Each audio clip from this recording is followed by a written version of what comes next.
Hello and welcome. So we are going to continue our tutorials. Oh, by the way, if our first time to meet, I'm Jamil. I'm a CNC machinist for almost 20 years now, and I'm sharing my knowledge in machining. So right now we're having a tutorial in CNC milling manual programming 101 ISOG codes. So basically we are doing a, just to recap, we have the overview of our previous tutorials from my previous blogs. By the way, if you miss this some of the videos and tutorials, just go back to every part of our tutorial that I mentioned, or by the way, I put title on it, part 1 up to the recent video that we have. So overview spacing up to tapping operations, and we already calculated some of the formulas, and yep, understand the Cartesian plane. By all of these previous topics was uploaded in my account, so just find Jumil Ignacio in and find this topic. So just to recap from the previous video, we tackle about understanding and how to calculate your feed rate. So feed rate equals RPM, which is revolution per minute, times feed per tooth and number of flute. All this explanation was in my previous video. So yeah, and why did I calculate that feed rate? Because right now we're doing this spacing. So all the explanation from this each of this block was in my previous video. So if you missed something of the topic, so just go back to that specific video so you can understand the explanation of each of this block.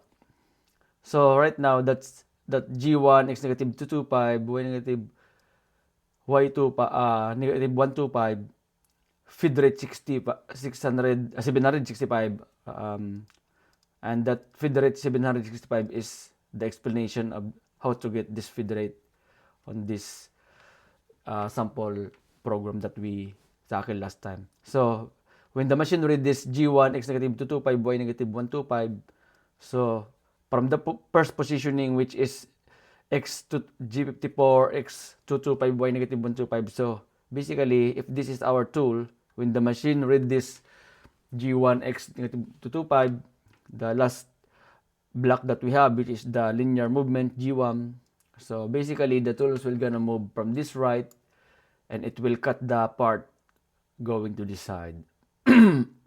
Yep. So now that we already have the first pass of the pacing, so our movement should be like from this right going like that, zigzag movement for the pacing movement. So if the tool is already here from the based on the previous block, so we will move the y, that y axis. So the next positioning will be something like this. So to calculate that, there's nothing any special calculation in this next block. So just copy that one. We will be moving the y. So still linear y linear movement. So that one is, if you already put your feed rate on the first block, or from the last block, I mean, of your program, you don't necessarily put the feed rate again, not unless you want to use another feed rate. But if you still want to use the same feed rate, you don't necessarily to put another one. But because you're moving y and it is air cut, you're not cutting the part when you move y, probably we will increase our feed rate ideally. So remove the X, we can remove the X ideally, but because this is our tutorial, so just still want to show you what is the X value and what is the Y value. Okay, so the X value is still the same because we will not move. Our next movement will be only Y, something like this. So our X positioning is still the same. So this one, that's why just for our tutorial, we can put X G1, X negative 225, Y negative 125. Okay. By the way, I just probably we can remove this because as far as I promised from our previous topic that we will be doing a realistic like in a workshop practice, okay, in a manufacturing. So probably just to be realistic. By the way, guys, please comment down below. Please, I want to hear also your comment and your suggestions, your ideas on how to improve our tutorials, okay?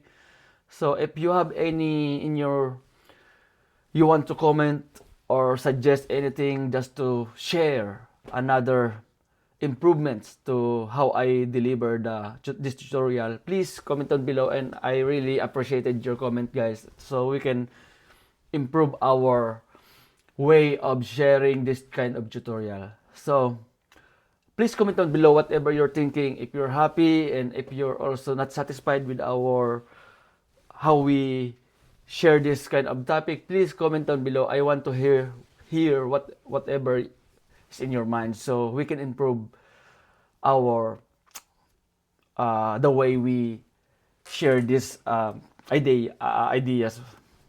So yeah, please, and so that I believe we can always do a better in anything that we're doing by taking or accepting any kind of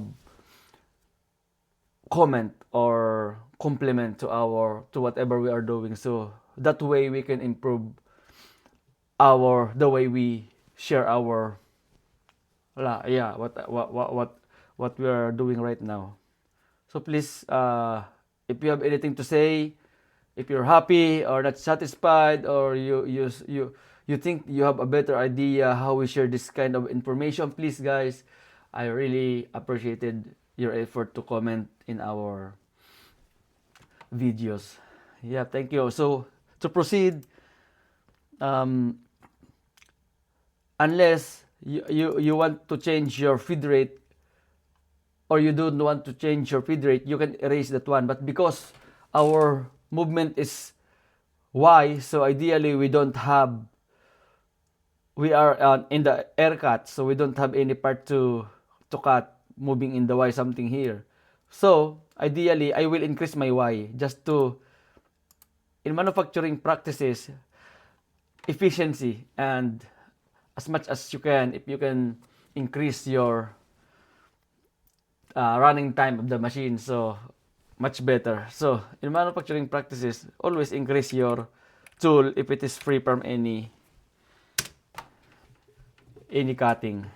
So feed rate 3000, I would say, just to at least almost rapid, but still ideally you can still control that feed. So negative Y125, but our Y, what is the value of our Y? Our Y axis, it should not be negative 125.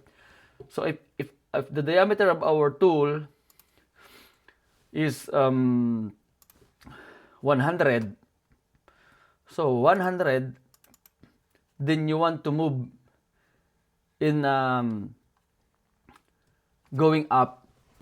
So if we are in negative 125, probably we will just move in when you're doing the facing, you don't move the tools. If your diameter of the tools is 100, you don't move the tools all the way 100%. So normally, actually, it should, just to get the proper or the decent cutting, 50%. Just move your tool 50% every step over, every cut.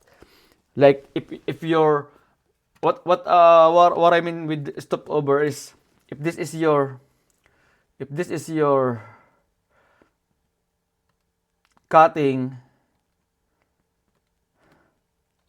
if the, step over means if this is your tool, which is diameter 100, when you cut the first part, then when you move your Y again to the next one, the half of your tool is still cut. When you position that value from the second facing, your tool should be ideally 50% only of the first cut. So if that is 100, just move negative 50. That is to get the decent cutting. What I mean by, what what do you mean by decent cutting? Just to don't force your tool like the tool life or the tool your insert itself, so you will not get the, what do you call that one? So at least just to maximize your cutting, because if you also force your tool to cut 100% or 80%, sometimes the part itself doesn't want that kind of the way it should cut. What I'm trying to say is sometimes, yeah, if you want your pacing to finish quickly, you will engage 80% or 75%, but sometimes it doesn't help in the actual machining. Sometimes it, just think like this, in life, the more you rush, the more you don't get to the destination, right? Something like that. So the same in machining, the more you rush your part to finish because you want to engage your tools like 80%, the more your machine will not be the more your part will not gonna achieve that specific surface finish. Well, that's what I'm trying. I think what I'm trying to say. So in real situation, sometimes 80% engagement of gutter. What I mean? What do you mean by 80% engagement? Something like this. 80% is, if this is the circle of your diameter 100, 50% is half, right? Engagement of pacing. Then this is 75% engagement or 80%, something like that. Sometimes it helps, but sometimes, most of the time, it just create vibration to your part and you will just get headache. So better to use, just to practice yourself, just always engage 50% of the tool. So if your tool is 100, just engage 50% of your tool for the next cutting. So you will not get that headache, as what I've said in real life. Like the more you rush to finish something, the more slowly. Did I say that clearly? Like the more you will not reach or achieve the best result that you really want to get, right? So go back to our program. So just for our tutorial and like a real situation, I would just move my Y 50%. What is the 50% of 100? So 50. So I will move 125 going up. So 50 125 minus 50, right? Because our previous Y is negative 125. So 125, this should not be the one. So 125. Sometimes if you're confused to your movement, so just get the axis also. There's nothing to confuse of, like negative 125. You can use like that. Oh no, not that one. Where's that negative 125? So negative 125 negative plus, which direction are you going? So you're going to the direction of your tool is going to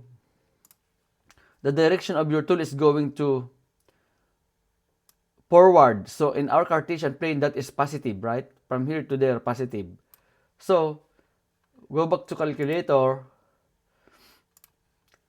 So negative 125 plus positive 50 because you're going there. Plus 50. Oh, why it becomes... Oh, because this is not the proper relation. So 125 just minus 50 because you're going up, you're going positive. So your value should be positive, right? So ideally, if you're this negative 125 going up, you will reduce the value of negative 125. So negative 125 minus 50. So 125 minus 50, 75.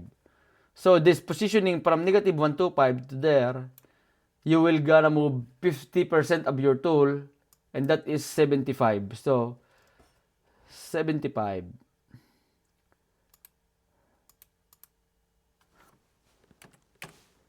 And why is it that my value is negative 75?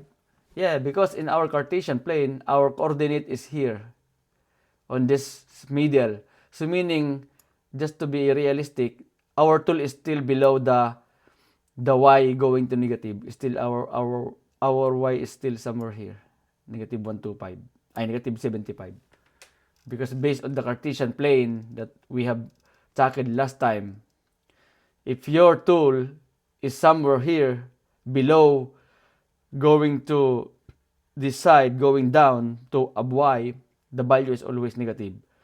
So meaning that 75 should be negative 75. Our tool is still somewhere below that negative, going to negative side of the y-axis. So our tool, to be realistically, from this side, negative 75 is something like that. So negative 75, x negative 225, y negative 75. So like that. X negative 225, y negative 75. Then the next block, because we already move our y, so we will be cutting going x again. So there's cut on that part. So copying again that next one. Oh, this is 11, by the way.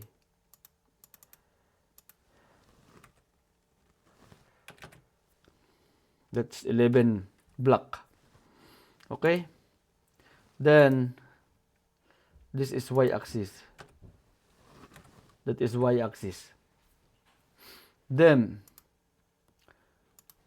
going to... Did I copy that one already? Then what is the next block? The next block is x linear movement, right? Because we're going to x. And that is 12 x. What is x? Of course, the x is the same value from the previous positioning, x225. So x225 positive 225. Then, what is your feed rate? You will now cut the part. You will now cut the part going there. Going to that side. Going to that side. So your feed rate should not be 3,000 from the previous y movement. So your feed rate now should be, based on our calculation, which is feed rate 765. So feed... Oh, where did I put that feed rate? Feed rate 765. Eno block. I think that's not Eno block. This is the Eno block. Yeah.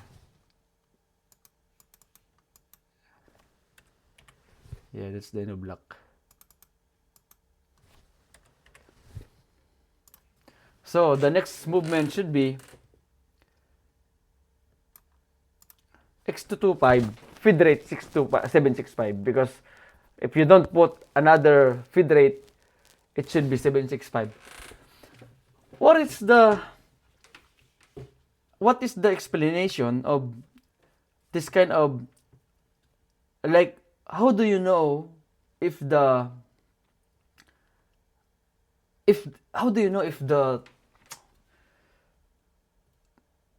function like feed rate, G1, G0, G codes, how do you know that that function is still active on the next block? Well, I would say through experience, but the proper definition of a certain function, if it is still active or not, is to identify if that function or that code belongs to two kinds of, I would say, code. Like, there's a term on that. If I'm not mistaken, it is called modal. Modal and is it modal or non-modal codes? Let's search it just to find out, for you to know what is the definition between modal and non-modal code. If I'm not mistaken, and I still remember, what do you call the G functions or G codes that are not changing or active? It is modal or non-modal, if I'm not mistaken, in each block. Now we can search everything. Modal or non-modal. Oh yeah. Modal commands. See? If you can see in our search, it says here, G-code functions that are not changing or active. Let's read more. G-code modal commands, the definition of modal commands is G-code functions that are not changing or active. The function or G-codes that are not changing or active in each CNC programs are referred to as modal commands. These commands are used to define the machine's state and control its behavior. Modal commands are typically used to set machine to a specific mode, such as tool-length compensation, spindle on, coolant on, or program end. So now that we understand what is modal command, you can search also what is the codes that change, like that are changing. You can search also. If that is modal commands, I think that is what non-modal commands. Let's say like that. But basically, based in our search, I still remember the term, which is modal commands. So meaning, to understand more that definition of modal and non-modal, let's call it non-modal if that is really the proper way. But just to understand more about that definition, modal commands are those functions or codes that is still active in your blocks. Example, just for example, I use G1 here. I use G1 as G codes here, which is the definition of G1 is linear interpolation. I use G1 here to cut the part. So basically, when your tool go down from that side and it's already in Z0, all your movement from X and Y to cut the material are all G1 command. G1.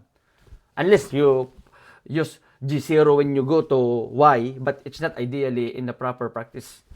In a practice, in the manufacturing practice, it's not ideally to go G0 if you're not traveling too far. If just short travel, just use G1 and make your feed rate, adjust your feed rate to high feed rate. Okay? So, ideally, all that command from that side cutting the material are all G1. So, the modal command means as long as you don't change your as long as you don't change your command in the next block, that G codes or that function is still active.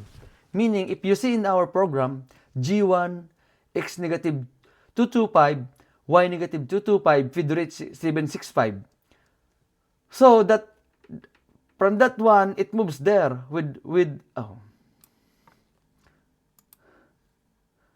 it moves going there with the G1 command. And as you notice, in our next block, which is number 11, I also move from that one to that one, G1 also, but why I don't include the G1?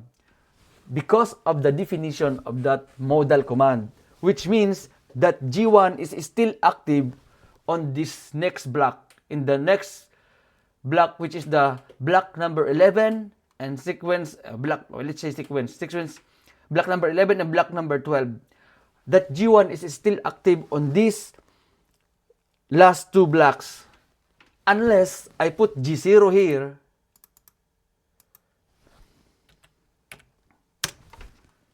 I put G0 beside that Y, that G1 is already cancelled because of the next G codes that I put, which is the G0. So meaning that the modal commands, which we have read in the definition itself and in a short explanation, that G codes or that function is still active unless you assigned another G codes or you assigned another function to cancel that specific movement. Example here. Is feed rate is also modal? I think so. In the short explanation, in my understanding, because in our number 10 blocks, feed rate 765, and I can still use that feed rate 765 without I can remove that feed rate 3000 here. So when I move the Y going there, the feed rate of moving there is still 765. Right? Still 765. But because I just changed my Y, so I just use another feed rate because I want to increase my feed rate. It's not cutting, so I increase my feed rate. But if I still use that 765, this one is still active. I don't necessarily put that one. I will erase that 3000 and I will erase the 765. But because I just changed it, so that's why I put that 3000. So meaning, modal codes are like active all the time. When the machine read that, it stays active. I think that's the right term on that. When the machine read it, it stays active until you cancel it on the next block if it is necessary. Okay, I hope you understand that one. Let's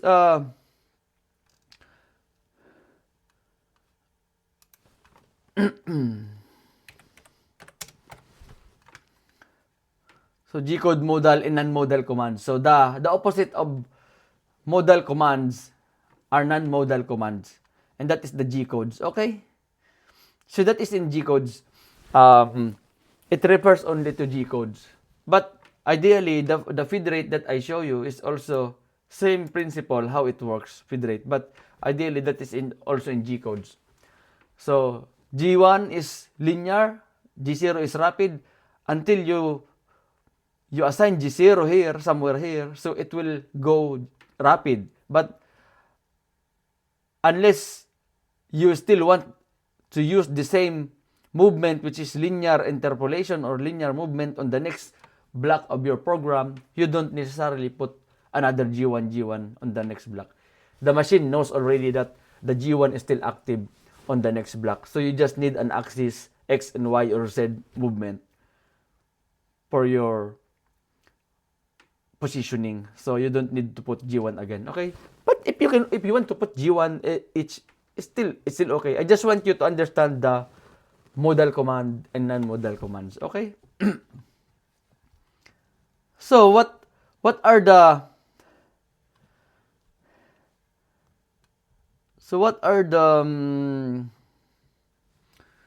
next movement? What is the next movement after we move? So basically, when the machine read this x225, feed rate 765, so it will go there.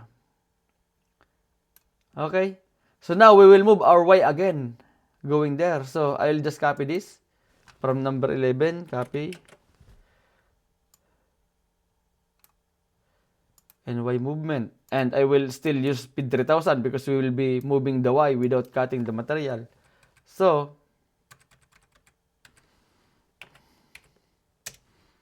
y, how much is our next y movement? So go back to our calculator. Our last positioning is negative 75. So 75 minus 50 because we're just moving half of the cutter, which is 50% of the diameter, 25. So still y negative 25.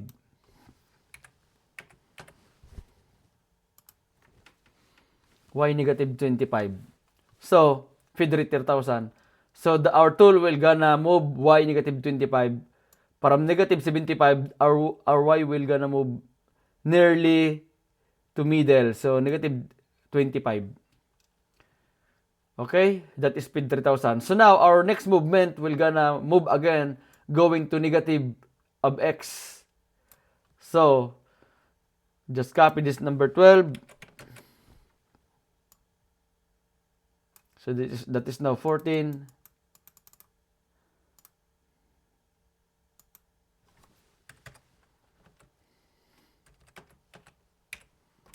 X negative 225 because that is still on the other side, right? X negative 225. By the way, if you don't understand the value of positive and negative x and y, all those explanation was already explained in our previous video. So if you missed those parts and you take like it's hard for you to figure out what's the value to put, like how it becomes positive here and negative here, all those explanation you can just watch our previous blogs and tutorials so you can cope up with this topic about understanding of Cartesian plane. Just find our previous topic, which is we explained already in understanding of Cartesian plane on this specific illustration. So just find those topics and you can understand how the x and y became positive and negative movement. I already explained well on that tutorial. Okay, so everything was that we are discussing right now recently is in connection or relation with the previous blog that we tackled previously. Okay, so feed rate 765, of course, because we changed our feed rate here to 3000. So again, 765. So now, as you notice, just a quick, oh, I don't think necessarily. So after that, we will move the y again there. Y again there, going to y again somewhere here. So, y, I'll copy that one.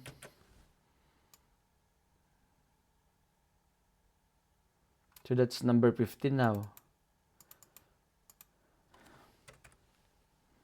15. So what is our next what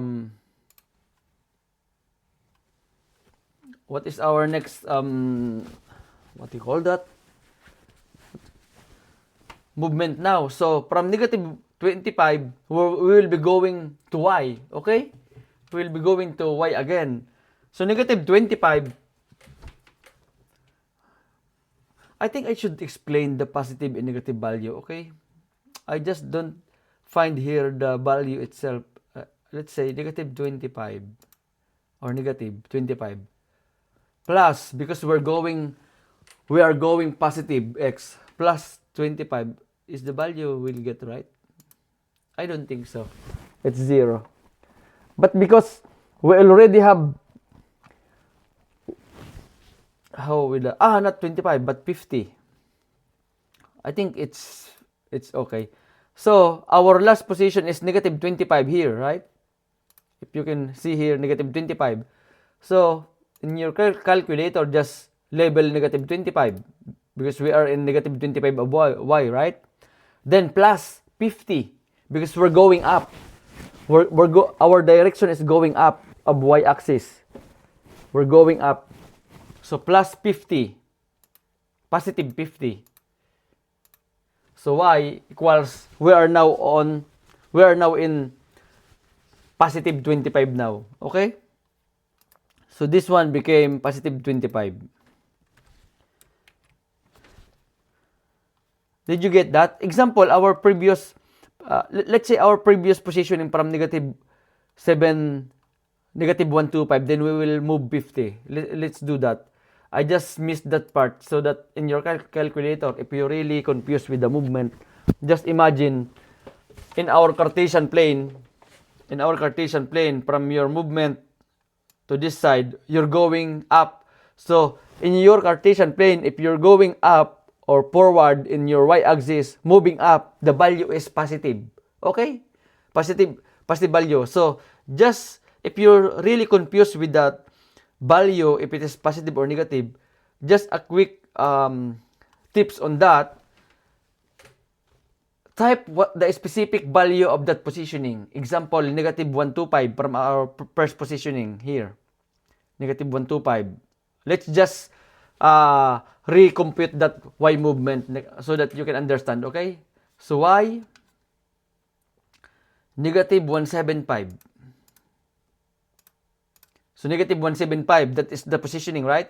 And we will be moving 50 mm, another 50 to get the diameter, half of the diameter of our cutting. So negative 50. So where are we in our illustration?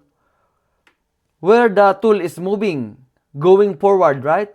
And based on our Cartesian plane, moving on that upward position, the value is positive. And going down position, the value is negative. So because we are moving upward and we just want to move 50 mm, so that is positive 50. Did you get that?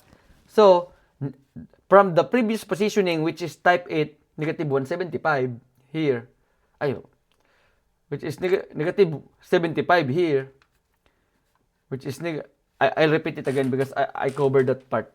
So what I mean is, if this is the position negative 175, because that is from our first positioning here, negative 125, I mean, is that negative 125? Yeah, negative 125, not 175.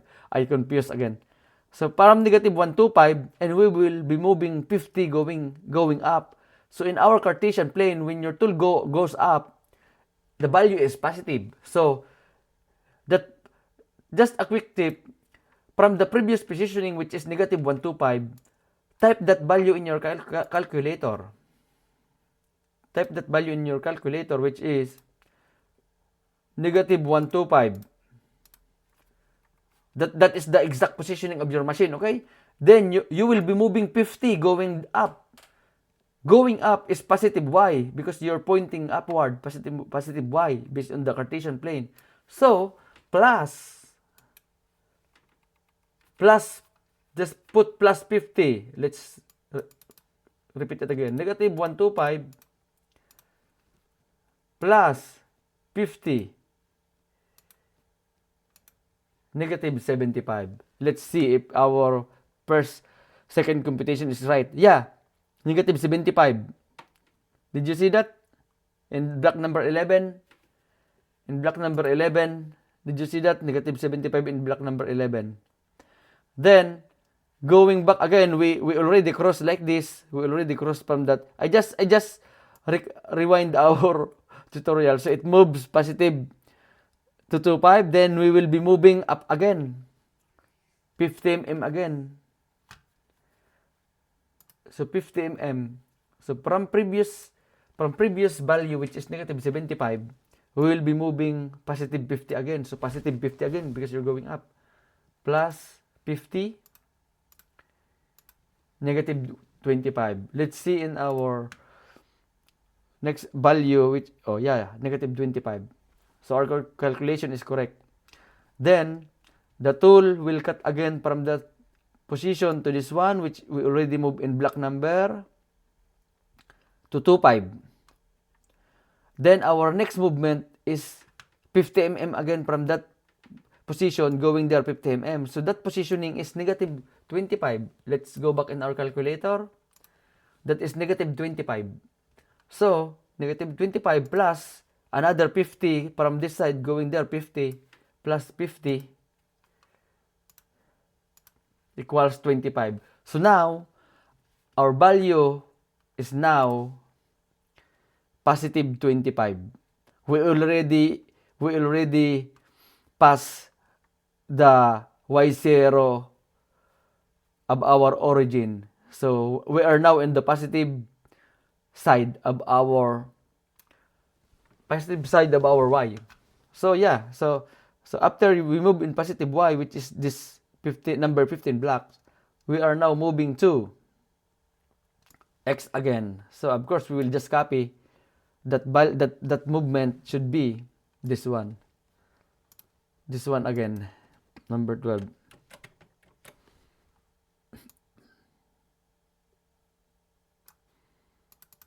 So that just became number 16. So that is the movement again, because our y is still the same. Our y movement is still the same. X movement is still the same. Then, from that position, which is y positive 25, we will be moving another 50 mm from that one to that 50 mm. So, in our calculator, that is 25, which is our previous value from that side. From this one is 25. We will be moving 50. Of course, positive. We're all the way to positive, plus 50.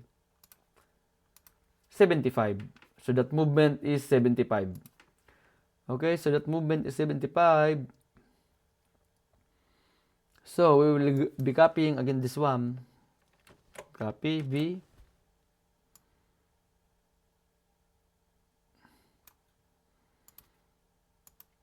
And it will become 17.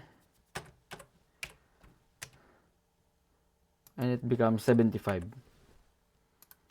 Okay, so our tool is already here in 75, so it will gonna move again to negative x.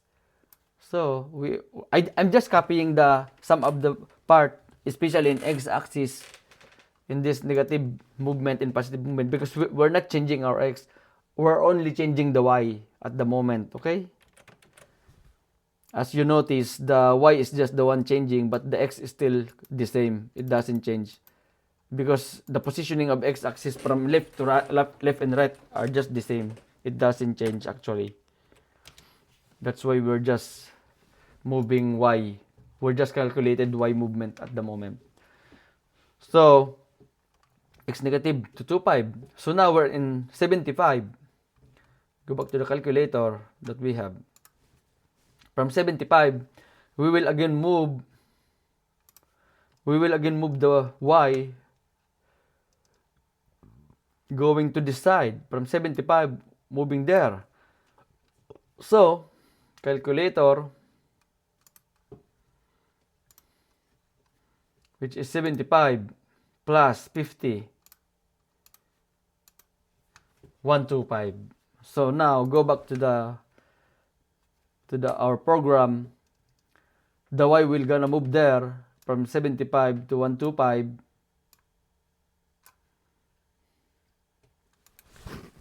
Then let's use this one.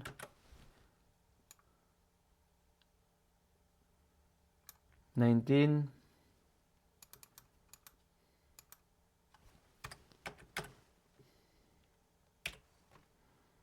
And y125.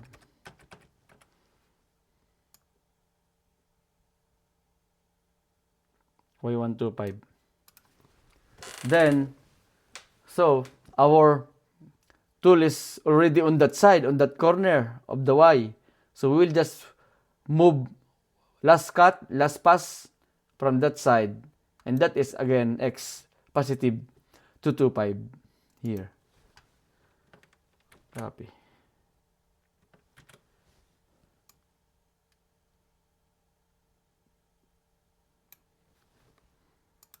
$20.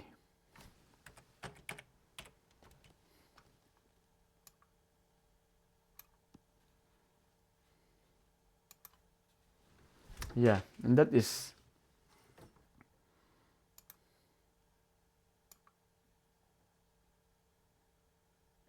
I'm just trying to fit it in that. So X20, X225, pin 665. So basically, the tools will gonna finish the last pass on this side. So we already done our pacing movement or operation, but that's not the end of the program. That is just the full movement of the pacing zigzag pattern from this side to that one. So all those from block number 10 to block number 20, all those movements, when machine read those movements, basically the tool will just from this position, which is block number 10, the tool will move gonna like this. 10, 10, 10, 10, 10, 10, 10, 10, 10, 10, 10. So that is the full movement of our pacing of that pace, okay? Then of course, you will not end your machine from that position itself. The machine requires the proper home positioning of your tool and your proper cancellation of your program to end your program. So, just to end your tool, just command G0, G0. Because you're still on G0 on that position, right? So, if your machine is already finished cutting, so you just move your tool up. So, that command will be on the next block. Let's gonna put here in the next block. I'll probably copy that one. Copy.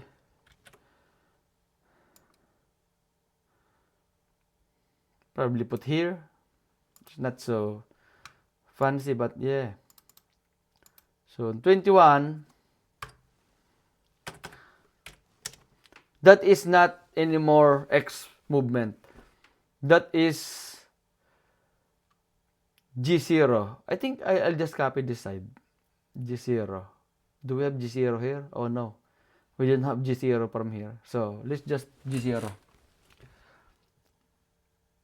Let's just remove everything. 21 is G0, G90. But anyway, we're all moving all G90 all the way. But just to proper set it. Z, probably 100. Okay? M9.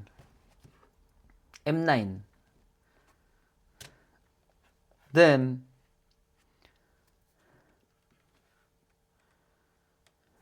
in the block insert. So that movement is rapid traverse. Rapid movement. Let's just use our terminology. Rapid movement. Positive Z. So that when the machine read that, the tool will gonna go from Z0 origin, it will go up. The distance of that is 100. Z0, Z100, M9 is coolant off. Your coolant will gonna turn off if it reads M9. So the next block, copy B. Oh, nah. Copy B. So after you move from Z100, you can now do the home positioning, which is we already put in the first block here. You can put here all this cancellation.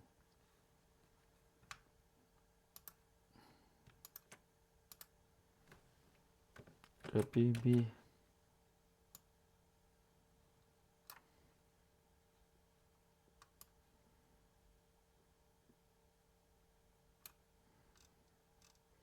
Then copy also the other one. I'll just rearrange so before I will explain explain a little bit that movement. But I already discussed this one on the first part of our tutorial, but I'll just explain it again. Why we put it here again on the last part.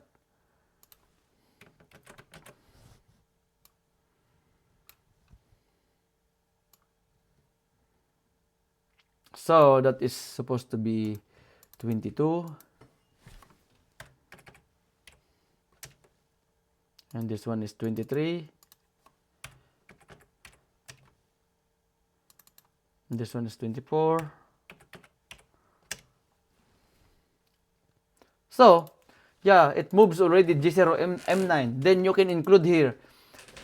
After you move Z100, you can move your home positioning Z axis all the way to the up, to the positive Z. And that is G0, G91, G28, Z0. That is machine home positioning Z axis. You can include beside G0 as Z0, you can include M5. M5 means spindle off. Your spindle, while your machine goes home positioning, you can also turn off your spindle. So that command is M5. Okay? M5 spindle off. M5, this one that I insert in between all those. You can just insert one M code in each block.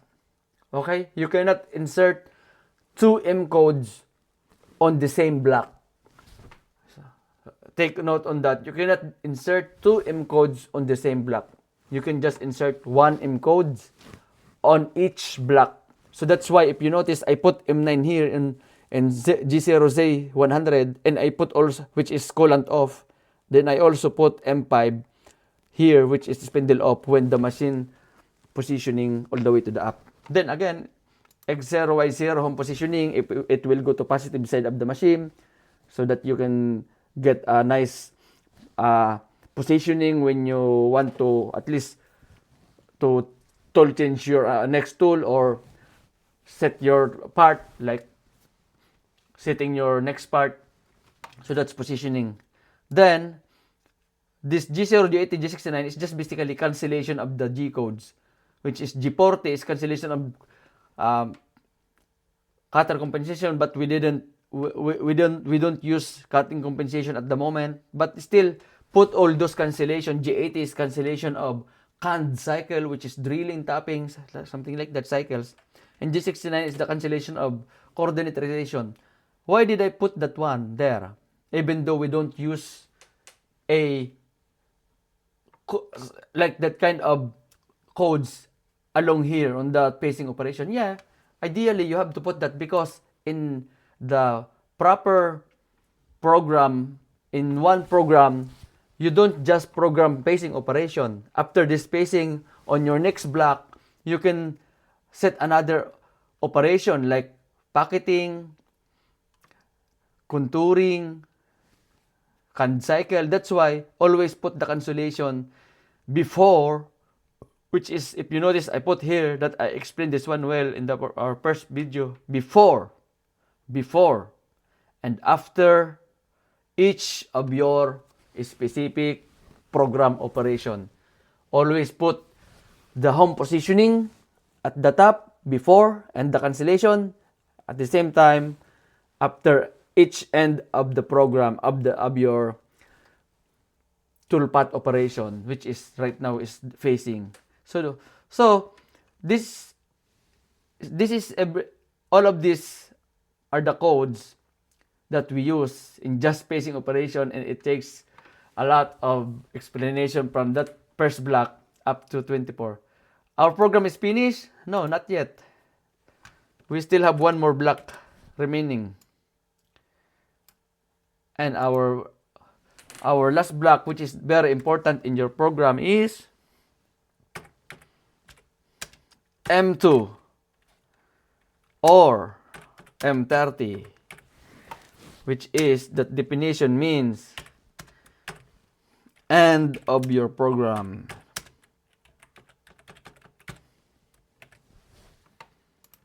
So that is the very end of our program. M2, it's just the same. You put M2 or M30, the machine both is stopped and the machine recognizes that the program is end.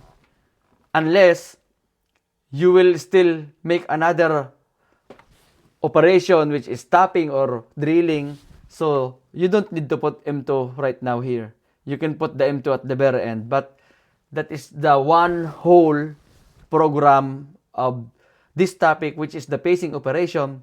Once you input this in your machine, that we explain each block of each block, and we get that explanation from our previous video and tutorial. Once you put all those until this very end, your machine will gonna move and will gonna perform the pacing operation from home positioning, going there, pacing, going there, and go up again.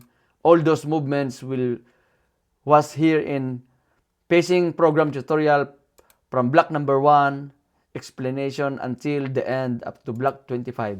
That whole movement was everything inside this program. And just to highlight, all those explanation was here from our previous topic. Getting RPM, feed rate, understanding of Cartesian plane, G90 and G91 movements, that one, Cartesian plane quadrant, and calculation formulas. So right now, that whole program is just pacing operation. That block number 10 to block number 25. That is just pacing operation. But moving on to the next program, which is contouring, it is just quick because we already tackled the first foundation of our program. Some of the program was already highlighted in calculation of formulas. So by the time we move to the next program, which is contouring, some of the blocks we can already skip.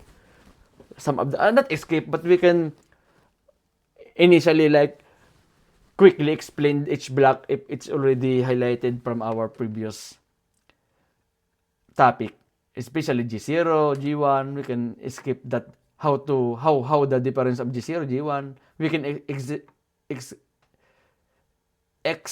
we can skip,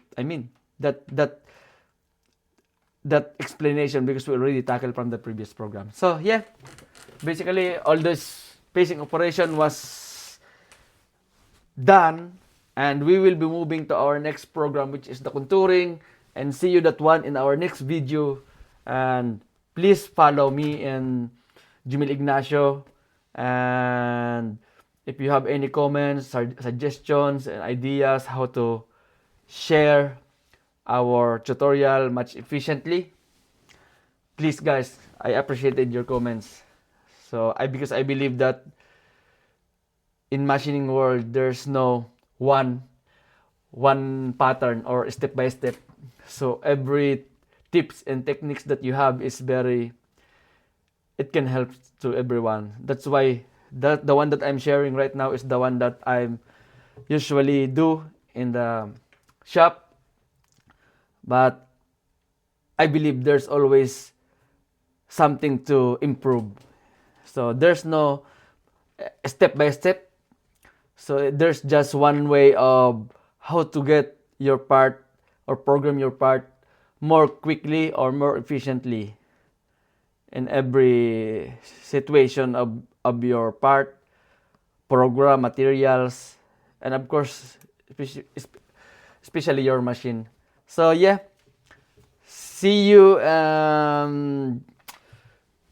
Just follow in my Jimil Ignacio if you want to learn more, and if you want to see our next video and tutorial, which is the contouring, and until the end of that sample part, packeting, drilling, tapping. Yeah, and please share this one, guys, if you really find it helpful. It can also improve your knowledge when it comes to machining. Please share this one so everyone can learn. And yeah, because I believe in machining, there's nothing can beat if you share your knowledge and ideas to everyone, because everyone can benefit of this. Okay, so again, I'm Jamil.